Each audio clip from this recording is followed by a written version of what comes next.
There are moments in life when time splits into two, the before and the after. Grace Monroe experienced that split on a Saturday afternoon in March, when the soap opera playing on her television became background noise to a mother's worst nightmare. The bottle of insecticide she had placed on the kitchen table. Just for a moment, she told herself, just while she finished spraying under the sink, was now in her 4-year-old son's hands, half empty, its contents dripping down his chin as his small body convulsed on the checkered linoleum floor.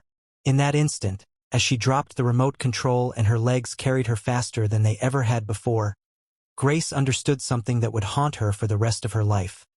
That the greatest tragedies don't announce themselves with thunder or warning signs. They arrive in the quiet spaces between our attention, in the seconds we believe we can spare, in the small decisions we make when we think nothing could possibly go wrong. Before we dive deeper, let us know in the comments where you're watching from. We'd love to hear from you. And if you're new here, click on the subscribe button so you never miss any of our upcoming videos. Grace Monroe was 34 years old, and until that Saturday, she had believed she was doing her best. She lived in a modest 2-bedroom house on Maple Street, in a town where everyone knew everyone, where neighbors borrowed sugar and children played in yards until the streetlights came on. Grace worked at Henderson's sewing factory on the edge of town, operating an industrial machine that hemmed thousands of garments each week. Her hands were always tired, her back perpetually aching, but she never complained because the job put food on their table and kept the lights on. Eli was her entire world. A bright-eyed boy with his father's dimples and her stubborn streak. A child who asked endless questions about why the sky was blue and where birds went when it rained. His father, Marcus, had left when Eli was 18 months old, promising to send money that never came, leaving behind only a forwarded address that eventually bounced back mail marked, "Return to sender." Grace had cried for 3 days when he left, then dried her tears and decided she would be enough for both of them. Their routine was sacred to Grace because routines meant stability, and stability was something Eli deserved even if she couldn't give him everything else. Monday through Friday, she woke at 5:30, prepared his breakfast, dropped him at her mother's house by 6:45, and clocked in at the factory by 7. Saturday afternoons were hers and Eli's. Time to play, to color, to build block towers and knock them down laughing. But Saturday afternoons were also when Love's Tangled Web aired its most dramatic episode of the week, and Grace had developed a habit of letting Eli play in the living room with his toy cars while she watched, telling herself she was still present, still available, just resting her eyes on something other than bills and broken appliances. It was her 1 hour of escape, 60 minutes to forget the weight of being both mother and father, provider and protector, the answer to every question and the solution to every problem. That particular Saturday started like any other, except for the flies. Grace had noticed them on Thursday, just 2 or 3 buzzing near the fruit bowl. But by Saturday morning, they had multiplied into a swarm that drove her to frustration. She had always kept a clean home despite their limited means, and the presence of flies felt like a judgment, like proof that she was failing at something else she should be managing better. After breakfast, while Eli played with his cars in the living room, making explosion sounds and creating elaborate crashes between the blue sedan and the red pickup truck, Grace retrieved the insecticide from under the kitchen sink. It was an industrial-strength bottle, the kind with bright warning labels and a skull and crossbones symbol, the kind she normally kept locked away in the highest cabinet. She sprayed methodically, under the sink, behind the refrigerator, along the baseboards, near the trash can. The chemical smell was sharp and unpleasant, and she opened the window to air out the kitchen. She was in the middle of wiping down the counter when the opening credits of her show began playing. She could hear the familiar theme music, could picture the dramatic zoom onto the mansion where this week's betrayal would unfold. Just 5 minutes, she told herself. She would finish the kitchen during the commercial break. She set the insecticide bottle on the table. Not thinking, not considering, just placing it down because her hands needed to be free to wring out the dishcloth, and walked into the living room. The episode was particularly gripping that day. Miranda had just discovered that her husband had fathered a child with her sister, and the confrontation scene was everything Grace had been waiting for all week. She settled into the couch, her body sinking into the cushions, her mind releasing the tension it had held since Monday. Eli was still in the living room. She could hear him, could see his small form in her peripheral vision as he pushed cars across the carpet. Everything was fine. Everything was under control. What would you have done if this happened to you? Would you have brought the bottle into the living room where you could watch it? Would you have locked it away immediately, no matter how inconvenient? Eli's curiosity was legendary in their small house. He was the child who had once tried to taste the laundry detergent because it smelled like flowers, who had unscrewed every light bulb he could reach to see the fire inside, who had asked his grandmother if clouds tasted like cotton candy, and had attempted to catch one by jumping off the porch steps with an umbrella. Grace usually anticipated his curiosity, child-proofing with the dedication of a bomb disposal expert. But she was tired that day. Tired from the week, tired from the flies, tired from being the only parent, the only adult, the only person responsible for every decision that kept their small life from falling apart. So when Eli wandered into the kitchen, drawn by the unfamiliar smell and the bright green bottle on the table, Grace didn't notice. She was watching Miranda confront her husband, her own heart racing with the fictional drama, her mind completely absorbed in problems that weren't hers to solve. Eli, at 4 years old, couldn't read the warning labels. He saw a bottle with a colorful label, and in his mind, bottles from the kitchen meant juice or milk or the apple cider his grandmother sometimes brought. He climbed onto the chair. That was the sound Grace would later remember, the scraping of the chair leg against the floor, a sound she heard but didn't process, and reached for the bottle. The cap was designed to be child-resistant, but Eli was a determined child, and the cap had been loosened when Grace last used it. It took him perhaps 20 seconds to twist it open. He sniffed the contents first, and the sharp chemical smell should have stopped him. But Eli had learned from his mother that medicine often smelled bad but helped you feel better, that sometimes the worst-tasting things were the most important to swallow. He tilted the bottle to his lips, expecting something sour perhaps, something medicinal, certainly not the burning liquid fire that poured into his mouth and down his throat. The first swallow was reflex, the second was panic as he tried to spit it out, and by the third, his small body was already reacting to the poison coursing through his system. He dropped the bottle. It clattered across the table and spilled onto the floor, and that was the sound that finally pulled Grace's attention from the television. Not his coughing at first, not the initial gasping, but the specific hollow sound of plastic hitting wood, a sound that meant something had fallen that shouldn't have. Grace turned her head, and for a fraction of a second, she didn't understand what she was seeing. Eli was standing by the kitchen table, his face red, his small hands clutching at his throat, his eyes wide with terror and confusion. The insecticide bottle lay on its side, a puddle of green spreading across the table and dripping onto the floor. Time fractured then. Grace would later tell the police, the doctors, the social worker, and eventually herself in the mirror that she couldn't remember moving from the couch to the kitchen, couldn't remember the transition between sitting and running, between watching and acting. One moment she was frozen, her brain refusing to process the scene before her, and the next she was holding Eli, his small body convulsing, foam forming at the corners of his mouth, his breathing coming in horrible wheezing gasps that sounded like a broken engine trying to start. She screamed his name. She screamed for help. She grabbed the bottle to read the label, her hands shaking so violently she could barely hold it, her eyes trying to focus on the small print that listed ingredients she couldn't pronounce and an emergency number she needed to call. Her phone was in the living room. She carried Eli with her, his body growing heavier in her arms, and she couldn't think past the single thought repeating in her mind. This is my fault. This is my fault. This is my fault. The 911 operator's voice was calm in a way that felt obscene, asking questions that seemed irrelevant when her son was dying in her arms. What did he ingest? Green insecticide, the kind for flies, I don't know the name, please hurry. How much? I don't know, maybe half, maybe more, please God, please hurry. Is he breathing? Yes, but wrong, he's breathing wrong, it sounds wrong, everything is wrong. The ambulance arrived in 6 minutes and 43 seconds. Grace would later learn the exact time from the incident report, but those 6 minutes and 43 seconds had already altered the trajectory of their lives forever. The paramedics moved with practiced efficiency, loading Eli onto a small stretcher, inserting in 4-line into his tiny arm, asking Grace questions she could barely answer through her tears.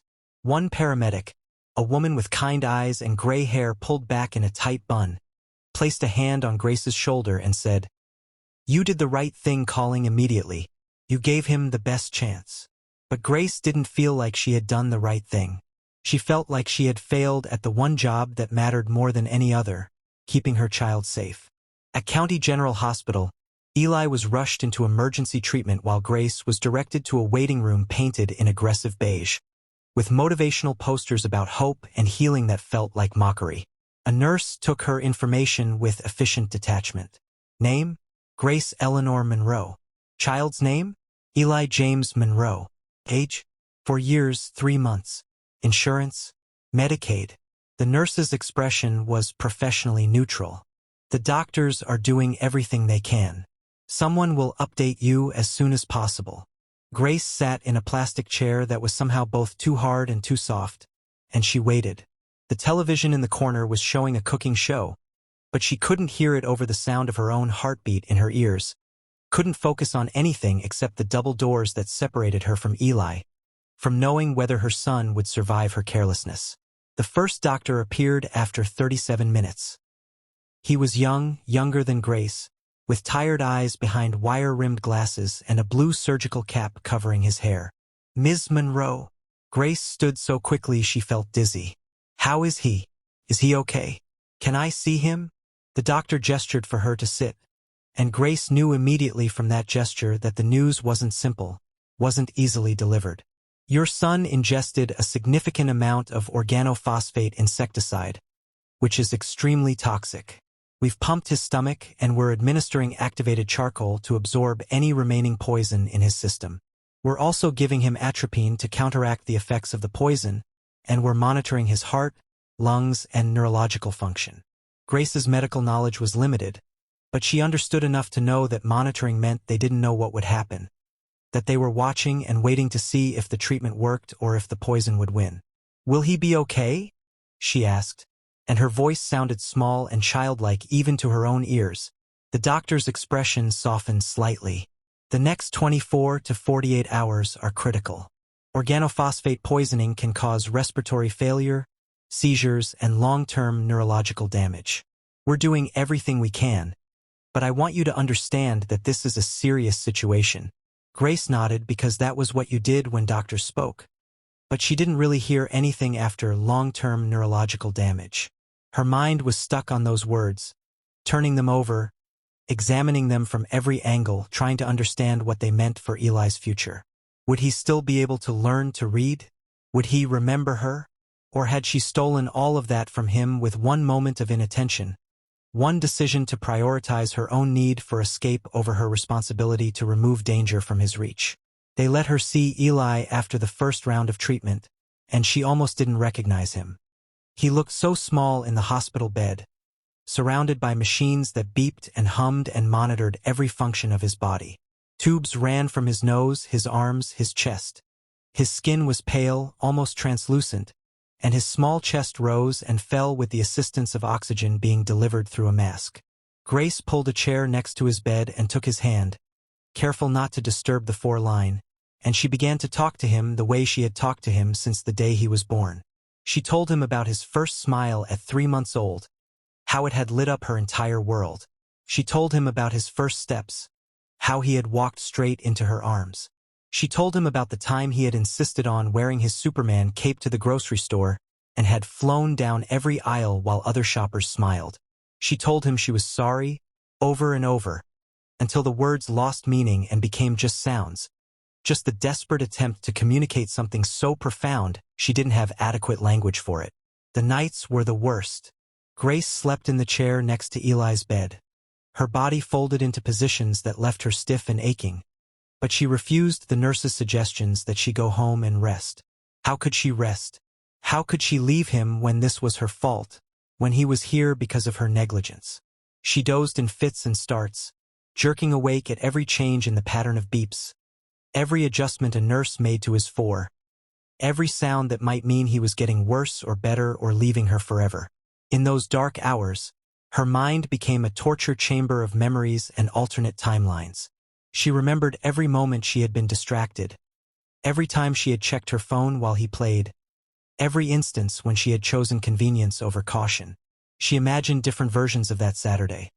Ones where she had put the bottle away immediately, or never taken it out in the first place, or decided to deal with the flies later, or skipped her television show to play with Eli instead. On the third day, Eli's condition stabilized.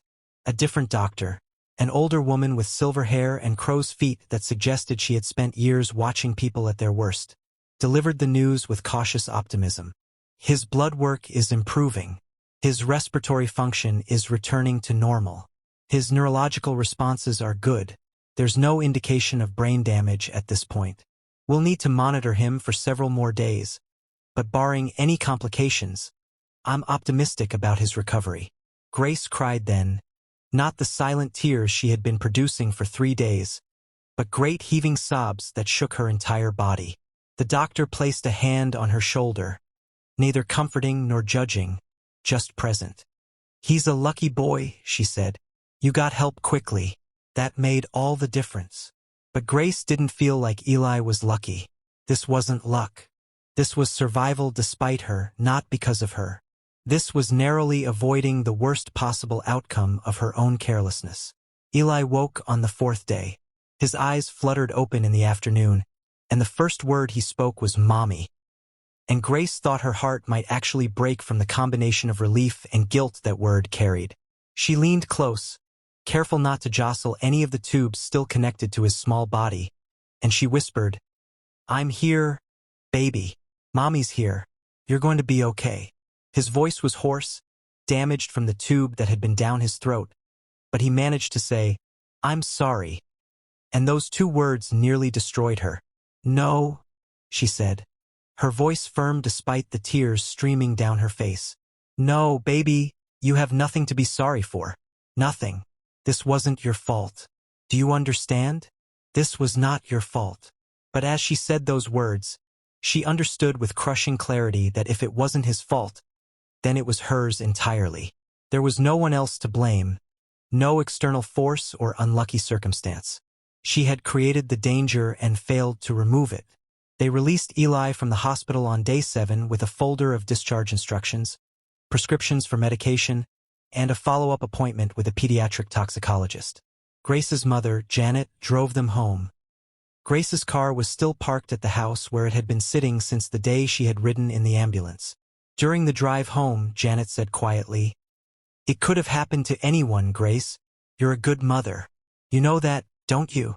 But Grace didn't answer because she didn't know that, and she wasn't sure she would ever know that again. The house felt different when they returned. Grace had asked her mother to clean the kitchen. She couldn't bear to see the green stain on the floor, the reminder of what had spilled and what had almost been lost. But even clean, the kitchen felt haunted. Grace found herself unable to look at the table without seeing the bottle, unable to open the cabinet under the sink without feeling a wave of nausea. 3 weeks after they returned home, while Grace was helping Eli color at the kitchen table. A different table now, the old one donated and replaced with something that carried no memories. He presented her with a drawing. It was a picture of the 2 of them, holding hands, with a sun smiling in the corner and flowers growing at their feet. Above their heads, in his 4-year-old handwriting, he had written, "Mommy and me together."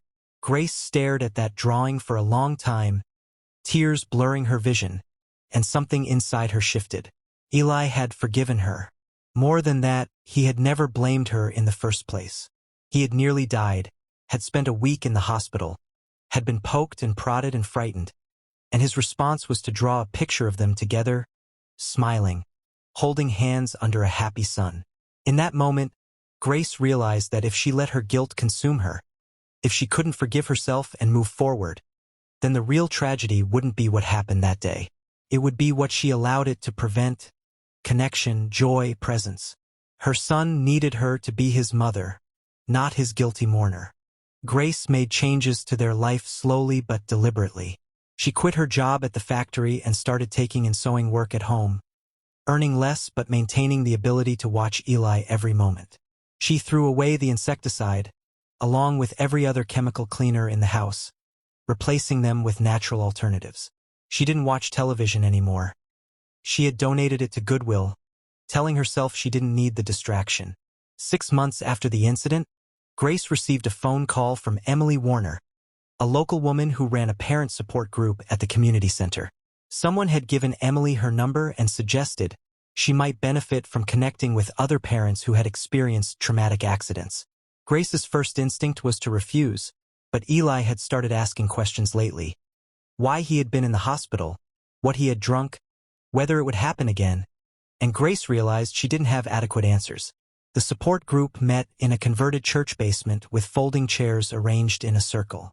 There were 7 other parents there, each carrying their own burden of an accident that had changed their family forever. Emily facilitated the group with gentle competence that came from personal experience. Her daughter had nearly drowned in their backyard pool. When it was Grace's turn to share, she spoke haltingly at first, but as she continued, something shifted in the room. Other parents nodded, not in judgment but in recognition. A woman named Sandra, whose daughter had drunk bleach stored in an old soda bottle, said something that struck Grace profoundly. We all want to believe we're different, that accidents happen to other people because they're careless or neglectful. But the truth is that accidents happen to good parents too, to vigilant parents, to parents who love their children more than life itself. The difference isn't that we loved less or tried less.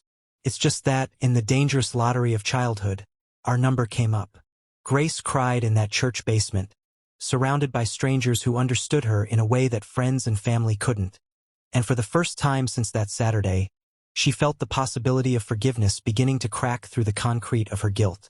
Emily suggested Grace might have something valuable to offer other parents, that her story could serve as a warning that might prevent similar tragedies. At first, Grace resisted. Who would want to hear from her? Who would trust parenting advice from a mother who had nearly killed her own son? But Emily was persistent, and eventually Grace agreed to speak at a parent-teacher meeting at Eli's preschool. She stood in front of 40 parents, her hands shaking and her voice wavering, and she told them what happened without sugarcoating or making excuses. Then she said, "I'm telling you this because I was a careful parent. I was vigilant, and in one moment of distraction, I created a danger I hadn't protected him from. Please check your homes. Not just once, but regularly. And please, give yourself grace when you're tired, because tired parents make mistakes, and our children deserve parents who are rested enough to stay alert." The response was overwhelming. 3 parents approached her afterward with tears in their eyes, thanking her for her honesty. One father told her that he had been storing paint thinner in old juice bottles in the garage, that his son was at the age where curiosity was starting to override caution, that he was going home immediately to dispose of them properly. Grace felt something she hadn't felt in months, a sense that perhaps her failure could serve a purpose beyond her own suffering, that Eli's near death might save other children from similar experiences. She began speaking at more events, community centers, churches, schools, anywhere parents gathered. She developed a presentation about common household dangers, about the psychology of parental attention and distraction, about the importance of creating systems rather than relying on constant vigilance because humans, even the most loving humans, cannot maintain perfect awareness every moment of every day. 1 year after the incident, Grace was invited to speak at a regional conference on child safety. The audience was 300 parents, teachers, and healthcare workers. She told Eli's story, but she also shared stories from the other parents in her support group, creating a tapestry of accidents that illustrated how thin the line between safety and tragedy really was. At the end of her presentation, she showed Eli's drawing, the one of the 2 of them holding hands under the smiling sun. Her voice broke as she explained what that drawing had taught her, that her son had never needed her to be perfect. He had only needed her to be present, to learn, to grow from her mistakes rather than be destroyed by them. The conference was covered by local media, and Grace's story spread beyond their small town. She received emails from parents across the state, then across the country, sharing their own stories and asking for advice. Grace responded to each one personally, offering compassion and practical guidance. She connected parents with resources and support groups. She advocated for better warning labels on household products and testified at state legislative hearings about child safety regulations. What had begun as the worst day of her life had transformed into a mission that gave meaning to her suffering. She couldn't undo what happened, couldn't erase the memory of Eli's small body convulsing on the kitchen floor, but she could use that memory to protect other children, to warn other parents about the dangers hiding in plain sight. Today, 5 years after that Saturday in March, Eli is a healthy 9-year-old with no lasting physical effects from the poisoning. He plays soccer, excels at math, and still asks endless questions about how the world works. Grace runs a non-profit organization dedicated to childhood accident prevention, speaking to thousands of parents each year. She keeps Eli's drawing framed on her desk, a reminder of what matters most. Not perfection, but presence. Not avoiding all mistakes, but learning from the ones we make. She has learned that guilt can be either a prison or a teacher, and the choice between them belongs to us alone. Do you think she made the right choice, turning her tragedy into a mission? Or should some mistakes simply be forgiven and forgotten, left in the past where they belong? The truth Grace discovered, the lesson carved into her soul through pain and nearly paid for with her son's life, is this. Love is not measured by how perfectly we protect our children, because perfect protection is impossible in an imperfect world. Love is measured by how we respond when protection fails, how we transform our failures into wisdom, our guilt into action, our worst moments into our most meaningful contributions. That Saturday afternoon changed Grace forever, but it didn't define her. She defined herself by what she chose to do with the change, by the lives she touched and the children she helped protect through the painful sharing of her own story. And perhaps that is the only redemption any of us can hope for, not to undo our mistakes, but to ensure they serve a purpose greater than our shame. If the story touched your heart, let us know in the comments. Have you ever experienced a moment of distraction that could have ended differently? What lessons have your own mistakes taught you? Subscribe for more stories that remind us of our shared humanity, our capacity for both failure and redemption, and the quiet courage it takes to transform our darkest moments into light for others. Because in the end, we are all imperfect people trying our best in a dangerous world, and sometimes the bravest thing we can do is admit when we've failed, learn from it, and use that knowledge to help others avoid the same pain.